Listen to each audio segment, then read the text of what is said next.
আজকে আমাদের আলোচ্য বিষয় second video novel the old man and the sea. তবে এই old man and the sea তার যে তিনটি পার্ট এখানে আলোচনা হবে, যেমন Hemingway's heroes, why they are referred to as wounded.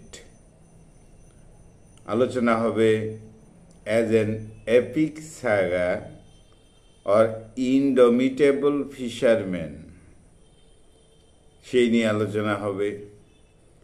এখানে হিউজ মার্লিন এটা কি মনস্টার না অপোনেন্ট নাকি অ্যাডভার্সারি, সেই বিষয় নিয়ে আলোচনা হবে, কিংবা এন্ডিং অব দ্য নভেল। তাহলে আলোচনার বিষয় the old man and the C. Ernest Hemingway was an American novelist, short story writer, and journalist.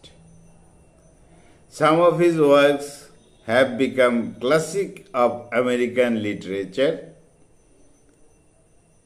He was awarded the Nobel Prize in Literature. তাহলে হেমিংওয়ের যে কাজগুলো, তার মধ্যে বিশেষ কিছু কাজ, এগুলো ক্লাসিক্স অফ আমেরিকান লিটারেচার। এবার old man and the C এটা একটা নভেলা, আর এখানে বলা হয়েছে দ্য স্টোরি অফ সান্তিয়াগো, একজন কিউবান ফিশারম্যান, বৃদ্ধ মানুষ। He engages with an epic battle, যেন এপিক ব্যাটল করেছে কার সাথে? উইথ এ হিউজ মার্লিন, একটা বড় মার্লিন মাছ তার সাথে, ইন দ্য গালফ স্ট্রিমে। It was the story of courage, personal triumph and the relationship between human and nature. বলা হয় এই নভেলের যে গল্পকথা, এখানে রয়েছে কারেজ, সাহসিকতা, পার্সোনাল ট্রিয়াম্ফ, ব্যক্তিগত জয় রয়েছে, এবং relation between human and nature, মানুষের সাথে প্রকৃতির সঙ্গে যে সম্পর্ক, সেই সব দেখানো হয়েছে। সান্তিয়াগো ওল্ড ফিশারম্যান, বৃদ্ধ জেলে যিনি, has gone 84 days without catching a fish. 84 দিন থেকে সে কোনো মাছ পায় না, মাছ ধরতে পান না। He becomes isolated from the others. স্বাভাবিকভাবেই সে একাকিত্বের মধ্যে পড়ে যায়, তার কাজ মাছ ধরা, সে আর মাছ ধরতে পারছে না। 84 days হয়ে গেল। Even the father of follower Manolin, এই ম্যানোলিন হলো খুব ভালোবাসে, শ্রদ্ধা করে এই সান্তিয়াগোকে, একজন ফলোয়ার, ডিভোটি। কিন্তু এই ম্যানোলিনের যে বাবা মা আছেন, তারাও বলছে যে না না না, তোমার আর যেতে হবে না সান্তিয়াগোর সাথে, উনি বৃদ্ধ হয়ে গেছে, তাছাড়া উনি অনেকদিন ধরে মাছও পাচ্ছে না, অতএব ওখান থেকে কাজ, মানে ওখানে যেতে না করে দেয়। পরে দেখা গেল Santiago sets out fishing alone on the 85th day. 85 দিনের মাথায় সান্তিয়াগো কি করলো? মাছ ধরতে বেরিয়ে পড়লো একা একই। He sails far in the Gulf Stream, অনেক অনেক দূর চলে গেল গালফ স্ট্রিমের, সমুদ্রের, and hooks a huge marlin, এবং একটা বড় মার্লিন মাছ ধরলো। প্রথমে একটা ছোট মাছ ধরেছে, তারপরে বৃহৎ একটা মাছ, marlin. Santiago suffers much physical pain and tiredness. স্বাভাবিকভাবে বয়স হয়ে গেছে, ফিজিক্যাল পেইন তার রয়েছে, টায়ার্ডনেস, ক্লান্তি রয়েছে। কিন্তু on the third day he finally manages, মানে সে মাছ ধরার পর থেকে বহু চেষ্টা করছিল মাছটাকে তোলার জন্য, কিন্তু সেটা সম্ভব হলো অন দ্য থার্ড ডে, তৃতীয় দিন। এই 3 দিন ধরে পরিশ্রম করেই চলছে, একদিকে মাছ, একদিকে এই সান্তিয়াগো, যেন তার প্রতিদ্বন্দ্বী এমনভাবে কাজ হচ্ছে। এবং এই বয়সেও যথেষ্ট উদ্যম নিয়ে, পরাজয়ের ভয় না করে সান্তিয়াগো কাজ করছে, মাছটাকে তুলতে চাচ্ছে, অর্থাৎ সফল হতে যাচ্ছে, সাকসেস হতে যাচ্ছে। He finally manages to harpoon, harpoon ছিল তার একটা বর্ষা, দ্য মার্লিনটাকে তো এরকম বর্ষা দিয়ে আটকায়।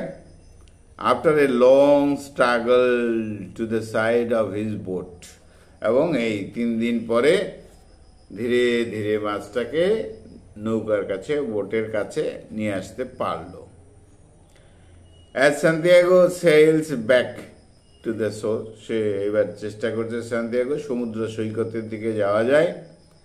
কিন্তু যেহেতু মার্লিন মাছটার থেকে রক্ত বেরিয়েছে, তার জন্য শার্কস হাঙ্গর, sharks begin to attack to get marlin's blood.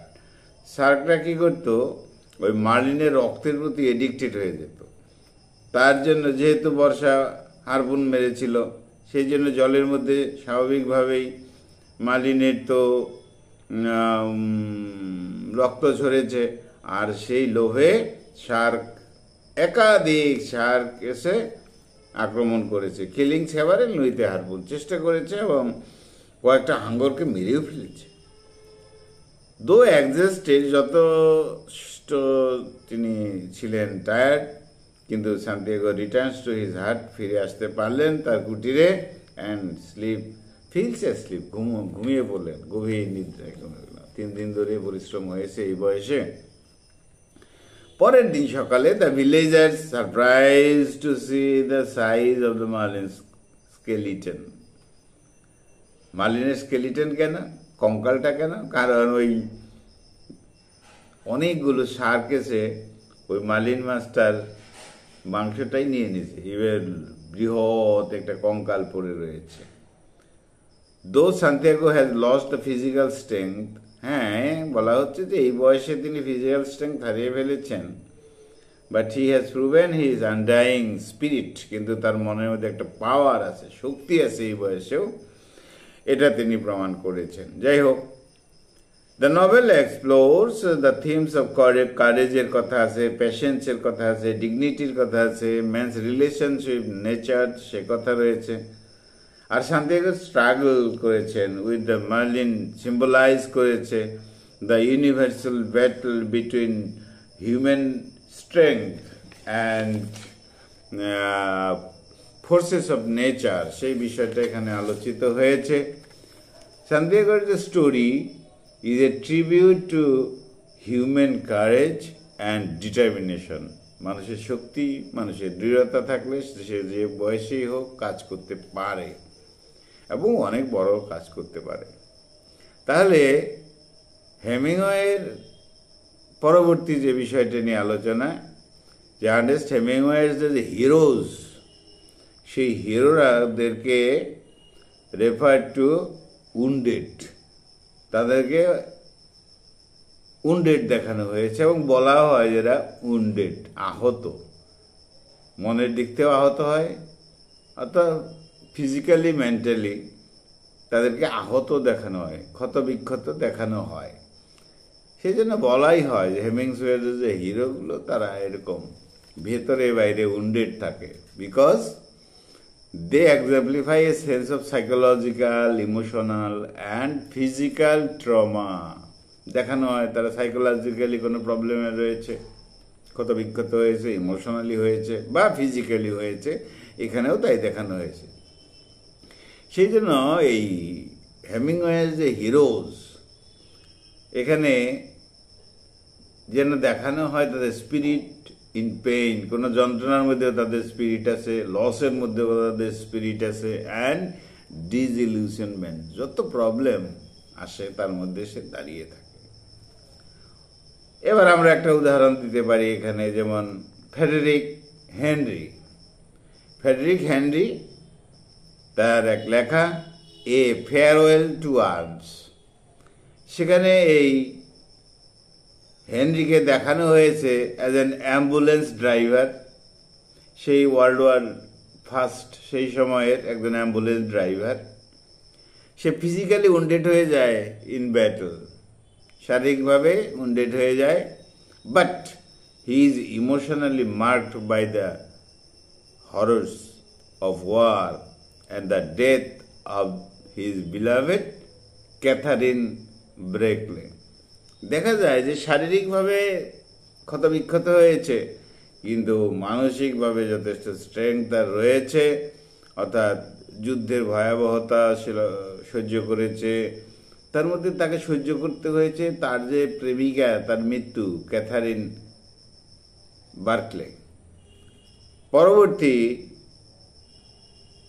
লেখার মধ্যে পাবো আমরা দ্য সান অলসো রাইজেস। তার মধ্যে আমরা একটা ক্যারেক্টার পেয়ে যাব, প্রোটাগনিস্ট জ্যাক বার্নস। এই জ্যাক বার্নস এটা একটা অ্যানাদার এক্সাম্পল বলা যেতে পারে। সেও wounded in the first world ওয়ারের।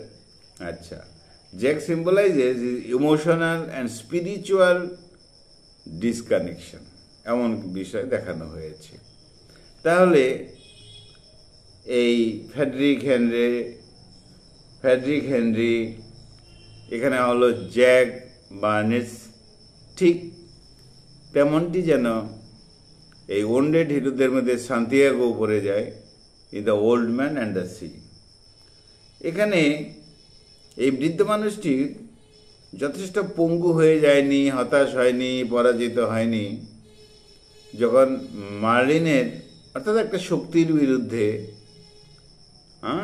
যুদ্ধ করেছে, তার বয়স, তার একাকিত্ব যেটা ছিল, তার ব্যাড লাক বলা হতো, এগুলো সব দূরে রেখে জয় হয়ে গেল তার, কারণ সে মার্লিনকে ক্যাপচার করতে পারল।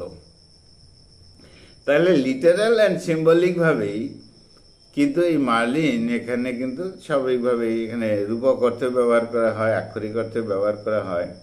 এটা হলো a test of endurance, pride, will power, এগুলো ব্যাপারটা সিম্বলিকভাবে দেখানো হচ্ছে। তাহলে Santiago becomes known as a hero not because of his wins. জয়ী হয়েছে তার জন্য হিরো বলবো না, বাট বিকামস হি ফাইটস, সে স্ট্রাগল করেছে, যুদ্ধ করেছে, তার জন্য সংগ্রাম করেছে, তার জন্য হিরো। আর তাকে ওন্ডেড হিরোর মধ্যেই পড়ে আর কি। During the World war first, এই যুদ্ধের সময়, বিশ্বযুদ্ধের সময়, প্রথম বিশ্বযুদ্ধের সময়, Henry was deeply affected by the violence he witnessed. নিজে সাক্ষ্য ছিলেন এর মধ্যে, এই যুদ্ধের মধ্যে তার এনগেজমেন্ট ছিল। His writing style refer to iceberg theory. এই আইসবার্গ থিওরিতে লেখা হয় যে জিনিসটা emotional control of his heroes, emotional control of his heroes. They do not speak pity, তারা করুণার, they do not seek pity, তারা করুণার জন্য করুণা খোঁজ করবে, সহানুভূতি কেউ দেখাবে, সেরকম হিরো নয়, বরং দে আর গাইডেড বাই কারেজ, তারা সাহসে আবৃত, ডিসিপ্লিন তাদের রয়েছে, এবং হার্ডশিপ, কষ্ট সহ্য করার মতো ক্ষমতা এইসব হিরোদের আছে, সান্তিয়াগোর মতন হিরো। আচ্ছা, এখানে যে গ্রামবাসীরা তারা তো হুইসপার্ট করছিল, ফিস করছিল তার ব্যাড লাক, সান্তিয়াগোর ব্যাড লাক সম্পর্কে, কিন্তু এই হিরো হিসাবে সান্তিয়াগো যেন এনশিয়েন্ট অ্যাপিকের মধ্যে অদম্য, পাওয়ারফুল, সাহসী, রোবাস্ট, এই ইনডমিটেবল হিরো হিসাবে কিন্তু কাজ করেছে। গ্রামবাসীরা বলতো এক সময় যে তার ভাগ্যে কিছু না, ইত্যাদি ইত্যাদি সান্তিয়াগোর, কিন্তু সান্তিয়াগো কিন্তু অদম্য একটা character. For 3 days and night, 3 রাত 3 দিন, man and marlin are bound in silent combat. নীরবে যুদ্ধ করে চলছে, দুইজনে সংঘর্ষ করছে, সংগ্রাম করছে। The old man spoke to the fish as he would a brother. কিন্তু এমন ক্যারেক্টারিস্টিক ছিল ভাই, তার মানে মার্লিনকে সান্তিয়াগো প্রশংসাও করেছে, ভাই বলেও সম্বোধন করেছে। আর এদিকে তো তার সাথে সংগ্রাম করছে, তাই এই বয়সে সংগ্রামটাকে অন্যভাবে দেখছে না। যাই হোক, Santiago new that he fought not against a beast but a kindred soul. খুব সুন্দর। এদিকে তো সূর্যের আলো পড়ছে, পিঠে ব্যথা হচ্ছে সান্তিয়াগোর, হাতে রক্ত, এই সংগ্রাম করতে করতে মার্লিনের সাথে। ইয়েট তবু কিন্তু সে সাহসী, তবু সে ওই যে তার যে ফলোয়ার ম্যানোলিন, তার স্মৃতির কথাও মনে হচ্ছে। আবার স্বপ্নে দেখছে, যেন স্বপ্ন আসছে তার মনে, লায়ন্স অন আফ্রিকান বিচেস, তাদের কথা, বয় মার্লিনের কথা, ম্যানোলিনের কথা, সরি ম্যানোলিন। এখানে দুটো নামে গন্ডগোল হয়ে যাবে। বন্ধুটা, ডিভোটিটা হলো, শিষ্য হলো ম্যানোলিন, আর মাস্টার হলো মার্লিন। যাই হোক, স্বাভাবিকভাবেই ম্যানোলিন ক্যাপিটাল লেটারে লেখা হয়, আর মার্লিন স্মল লেটারে লেখা যেতে পারে, তাহলে প্রবলেমটা হওয়ার কথা নয়। যাই হোক, বলা হচ্ছে ওডিসাসের মধ্যে যেমন যুদ্ধ, অ্যানিস যেমন যুদ্ধ করেছে, হিরোদের কথা বলা হয়েছে, তাদের মতো যেন যুদ্ধ করেছে। এই ক্ষেত্রে এমন বিষয়, অর্থাৎ পরাজিত হওয়ার নয়, অদম্য শক্তিতে এই বয়সেও সে করছে। যাই হোক, at last the marlin surrendered করেছিল, এটা আমরা পেয়েছি। সান্তিয়াগো স্বাভাবিকভাবে বাড়ি ফিরে গেল, জয় হলো। আচ্ছা, এবার সেখানে যখন শার্কসরা এসেছিল সংগ্রামে, যুদ্ধের সময় সান্তিয়াগো কিন্তু যুদ্ধ করেছিল তার একটা মাত্র হারপুন দিয়েই, এবং বাকি সব যে ম্যাটেরিয়াল ছিল সেই নিয়ে যুদ্ধ করেছে, কখনো দমে থাকেনি, থেমে যায়নি। তাই বলা হয় যে অন্যান্য যে হিরো আছে তারা তো অ্যাপিক হিরো যারা আছে তারা মার্ভেলের মধ্যে তাদের নাম লেখা হয়, কাগজ কলমে লেখা হয়, কিন্তু ফ্লেশ, বোন, সল্ট অ্যান্ড ব্লাড, তা দিয়ে লেখা হলো সান্তিয়াগোর ইতিহাস। সেজন্যই সান্তিয়াগোকে ইনডমিটেবল বলা হচ্ছে। আর সে প্রমাণ করে দিয়েছে, সে ডেস্ট্রয়ারও বটে। যে শক্তিটা তার বিরুদ্ধে আসবে সে দুর্বল হয়ে যাবে না, তাকে ডিস্ট্রয় করার ক্ষমতা রাখে। নেভার ডিফিটেড, কখনো পরাজিত হয় না। এবার লাস্ট পার্টের বিষয় তো এখানে রয়েছে, যেটা একটা মার্লিনটা রিপ্রেজেন্ট করছে প্রাইমারিলি, এটা হলো চ্যালেঞ্জার হিসাবে, অ্যাডভার্সারি, চ্যালেঞ্জার হিসাবে।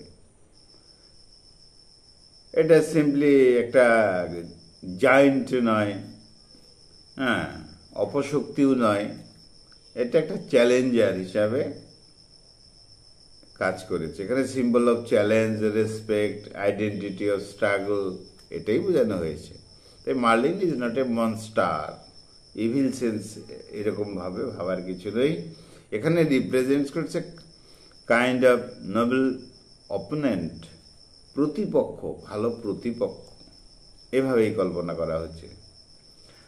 সেজন্য Santiago does not hate the fish, মাছটাকে কখনো কিন্তু ঘৃণা করেনি, সেই অর্থে ইগনোর করেনি, তার পাওয়ারকে ইত্যাদিকে চ্যালেঞ্জার হিসাবে নিয়েছে, ফিজিক্যালি, ইমোশনালি, স্পিরিচুয়ালিও বটে, এমন বিষয় রয়েছে এর ভেতরে। তো এই একটা বিষয় রয়েছে। লাস্টে আমরা দেখব নেভেল যে কথা বলেছে, novel ends with Santiago dreaming, স্বপ্ন দেখছিল সে কি, bitches of Africa, symbol of lost youth and lasting hope, এইসব স্বপ্ন তার মধ্যে ছিল। এইভাবে শেষ হয়েছে। এখানে যে ব্যাটেলটা মার্লিনের সাথে, এটা তো স্বাভাবিকভাবেই একটা আনব্রোকেন উইল ইন হার্ডশিপ, ইচ্ছা, এমন একটা ইচ্ছা ভেঙে না যাবে, কষ্টের মধ্যেও, সমস্যার মধ্যেও একটা সংগ্রাম, এটা দেখানো হচ্ছে। এখানে প্রাইড অ্যান্ড স্ট্রেংথ দেখানো হয়েছে। তাহলে এখানে যে এন্ডিং আছে গল্পকথা নভেলের, সেটা রিফ্লেক্টস করছে হেমিংওয়ের theme, resilience, the nobility of struggle. এখানে ভিক্টরি অ্যান্ড ডিফিট সবই রয়েছে। Santiago may lose the marlin, শার্কটা খেয়ে ফেলেছে, but he achieves a moral victory, তার মোরাল ভিক্টরিতে জিতেছে, এমন কথাই করা হয়েছে। এখানে পার্সিভিয়ারেন্স এবং কারেজ দেখানো হয়েছে। তাহলে বন্ধুরা, আমাদের আলোচনার বিষয় ছিল the old man and the seed, তিনটি পার্ট যে দেখানো হয়েছে, হেমিংওয়েজ হিরোজ আর উন্ডেড, আর তাদেরকে দেখাচ্ছে এপিক স্যাগা অফ ইনডমিটেবল ফিশারম্যানকে দেখানো হয়েছে, সান্তিয়াগোকে সেটা। এখানে মার্লিনকে মনস্টার হিসেবে দেখানো হয়নি, অপোনেন্ট হিসাবে দেখানো হয়েছে, অ্যাডভার্সারি বা চ্যালেঞ্জার হিসাবে দেখানো হয়েছে, এবং এন্ডিং অফ দ্য নভেল। বন্ধুরা, খুব ভালো থেকো, আমার চ্যানেলটা সাবস্ক্রাইব করো। Thank you, thank you, thank you.